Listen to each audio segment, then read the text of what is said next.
हम जिस विषय के बारे में डिस्कशन करने वाले हैं वो आज से लगभग 2 महीने पहले मोदी जी गए हुए थे उत्तर प्रदेश में।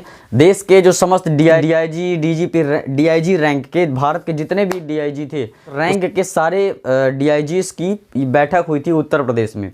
तो वहाँ पे मोदी जी ने कहा कि ऐसे शहर जहाँ पे 10,000 से अधिक जनता निवास करती है, जहाँ पे 10,000 से अधिक जनता निवास करती है, तो वहाँ पे कमिश्नरेट सिस्टम या कमिश्नरी प्रणाली होनी चाहिए या होगी। उनका आदेश ही था एक तरह से। प्रधानमंत्री बोल रहे हैं सिस्टम ये कमिश्नरेट प्रणाली है क्या, इसको अच्छे तरीके से समझते हैं और फिर समझेंगे हम कि ये पूरा पुलिस डिपार्टमेंट क्या है।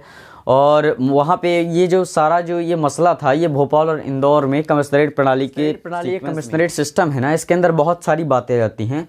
और ये यूपीएससी और या कि जो स्टेट पीएससी लेवल के एग्जाम्स की तैयारी कर रहे हैं उन लोगों के लिए इतना ज़्यादा इंपॉर्टेंट इसलिए है क्योंकि ये जो लोक प्रशासन का ये जो पूरा सिस्टम है, ये लोक प्रशासन का कमिश्नरेट सिस्टम बहुत ही बड़ा विषय हो जाता है। इसीलिए यूपीएससी, खासकर यूपीएससी और पीएससी, स्टेट पीएससी लेवल के स्टूडेंट्स के लिए या जो इसकी तैयारी कर रहे हैं भाई बहन, उनके लिए बहुत ही ज़्यादा इंपॉर्टेंट टॉपिक हो जाता है। सबसे पहले तो आप देखते हैं अपनी डेली लाइफ में पुलिस को।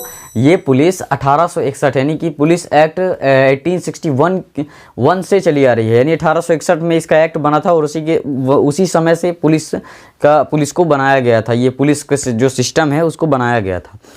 तो अब हम समझते हैं कि ये पुलिस में अब हम अपने डेली लाइफ में प्रवेश करते हैं। अगर हम देखेंगे कि हमारे लाइफ में, हमारे आसपास में अगर हम सबसे अधीनस्थ पद देखते हैं जहाँ से पुलिस डिपार्टमेंट की शुरुआत हो जाती है, वो पद होता है कांस्टेबल का। कांस्टेबल पुलिस डिपार्टमेंट का सबसे अधीनस्थ पद होता है। इसके बाद आ जाता है हेड कांस्टेबल। हेड कांस्टेबल जिसके यहाँ पे लाल फित्ती लगी हुई होती है वो होता है हेड कांस्टेबल। हेड कांस्टेबल के बाद आता है additional sub inspector, that is 1 star, जिसके 1 स्टार होता है, यानी एएसआई, एडिशनल सब इंस्पेक्टर। इसके बाद आ जाता है 2 स्टार, जिसके यहाँ पे 2 स्टार लगा हुआ होता है, वो होता है SI, that is sub inspector, that is 2 star.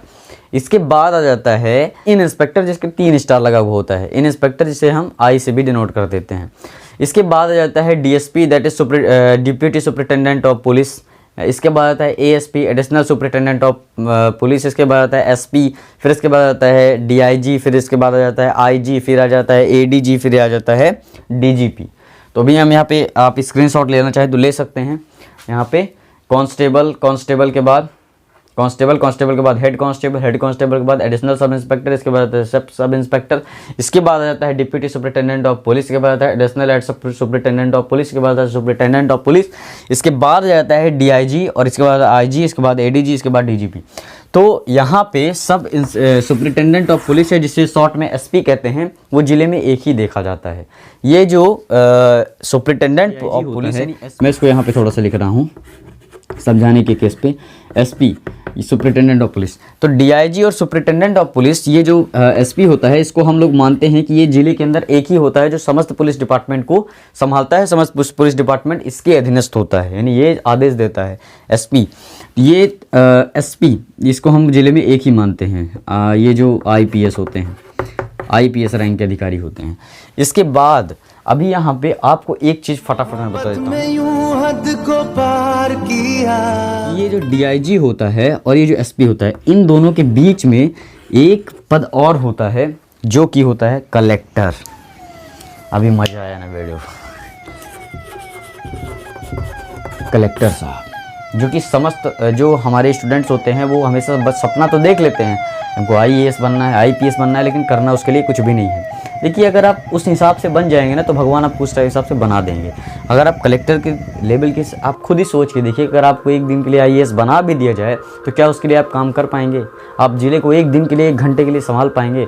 तो आपको उसके लिए पावर, दिमाग, बुद्धि, हर चीज़ होनी चाहिए, तब आपको भगवान कलेक्टर खुद ही बना देगा। टेंशन लेने की ज़रूरत नहीं है, ठीक है। तो ये पद किसी स्टेट्स में इसको या जिले में डिस्ट्रिक्ट मजिस्ट्रेट के नाम से, डिस्ट्रिक्ट मजिस्ट्रेट या जिले का शेर वगैरह वगैरह सब होता रहता है ये, ठीक है। तो कलेक्टर, डीएम और सारे वर्ड से इसको संबोधित करते रहते हैं, तो इससे हमको मतलब नहीं है। तो अब हम समझते हैं कि कमिश्नरेट सिस्टम क्या है। हम कमिश्नरेट सिस्टम को समझते हैं। अभी फटाफट हम यहाँ पे से ये लिख लेते हैं कि जो हमारे डिपार्टमेंट होते हैं, तो सबसे अधीनस्थ पद हम जो मानते हैं वो होते हैं, वो हम मानते हैं कांस्टेबल को। कांस्टेबल के बाद हम मान लेते हैं हेड कांस्टेबल को। हेड कांस्टेबल के बाद हम मान लेते हैं एडिशनल सब इंस्पेक्टर को। एडिशनल सब इंस्पेक्टर के बाद हम मान लेते हैं एसआई को, यानी सब इंस्पेक्टर। SI के बाद हम मान लेते हैं DSP यानी डिप्टी सुपरिटेंडेंट ऑफ पुलिस। इसके बाद मान लेते हैं ASP, दैट इज एडिशनल सब सुपरिटेंडेंट ऑफ पुलिस। और इसी के बीच में एक पद होता है सर्कल इंस्पेक्टर का, जैसे कि इक्वल में इक्वल का साइन में लगा देता हूँ, ये पद होता है सर्कल इंस्पेक्टर का। इसके बाद आता है SP, SP के बाद आता है DIG। अब यहीं पे एक मैंने आपको बताया कि एक पद होता है कलेक्टर का। कलेक्टर का किसी किसी स्टेट में इसको DM भी बोला जाता है।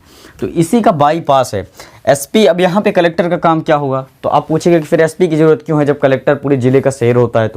तो देखिए, कहीं भी अगर दंगा फसाद हो गया, या जैसे कि कहीं मान लीजिए ज़िले में दंगा फसाद हो गया और लड़ाई झगड़ा हो रहा है, तो SP को पहले कलेक्टर साहब से आदेश लेना पड़ेगा कि क्या इसमें काम करना, इस पर एक्शन लेना है ज़रूरी या कुछ ऐसा। तो फिर कलेक्टर इसको आदेश देगा कि ज़रूरी है, तब फिर जो ये SP साहब हैं ये अपने समस्त डिपार्टमेंट को हैंडल करेंगे। ये इसके सारे डिपार्टमेंट्स होते हैं और ये सारे डिपार्टमेंट्स अधीनस्थ होते हैं SP के, ठीक है। और SP से आदेश लेता है कलेक्टर से किसी भी विषय पे अगर हमें एक्शन लेना है तो इसी का बाईपास है कमिश्नरेट सिस्टम। यानी इसमें हमें SP की कलेक्टर साहब की ज़रूरत नहीं पड़ेगी। अगर हमको एक्शन लेना है तो हम आराम से एक्शन ले सकते हैं। यही होता है कमिश्नरेट सिस्टम, ठीक है। तो जब कमिश्नर के अंदर क्या होता है कि ये जो DIG होता है, इस DIG की जगह में होता है कमिश्नर साहब होते हैं, कमिश्नर साहब होते हैं। और ये जो SP होता है इसके जगह में होता है DCP, डिप्टी कमिश्नर पुलिस, है ना। तो यहाँ पे हमें कमिश्नर साहब से किसी भी प्रकार की आदेश लेने की ज़रूरत नहीं होती है। कलेक्टर साहब से यहाँ पे कमिश्नर होता है। और यानी कि यहाँ पे जब कमिश्नर हो गया तो ये तो पूरा डिपार्टमेंट ही हो गया। इसके बाद आता है, मैंने आपको बताया था, IG हो जाता है। इसके बाद आता है ADG के बाद आ जाता है DGP। तो ये सारे इसके डिपार्टमेंट्स ही हैं। तो DIG इसी के अंदर DIG होता है, कमिश्नर हो जाता है। तो इसी के अंदर ये सारे पद हो जाते हैं और सारा डिपार्टमेंट जो होता है वो इसी के अंदर हो जाता है। तो जैसे भोपाल में इंदौर में हम हमेशा बात करते हैं Delhi commissionerate system, Mumbai commissionerate system. तो जहाँ पे कमिश्नरेट सिस्टम होता है वहाँ पे कमिश्नर की पूरी पावर होती है, वो अपने डिपार्टमेंट्स को संभाल कर सकता है, एक्शन ले सकता है, सारी चीज़ें कर सकता है। तो आशा करता हूँ कि आप लोगों को समझ में आ गया होगा कि कमिश्नरेट सिस्टम क्या है। अगर आप लोगों को किसी और टॉपिक के बारे में जानना है या आपको ऐसा लगता है कि टॉपिक के बारे में मैं अच्छे से इसको डिटेल में समझा सकता हूँ, तो प्लीज़ आप लोग बताइए कमेंट्स में कि हम किस टॉपिक पे अगली वीडियो में बात करेंगे। धन्यवाद, मिलते हैं।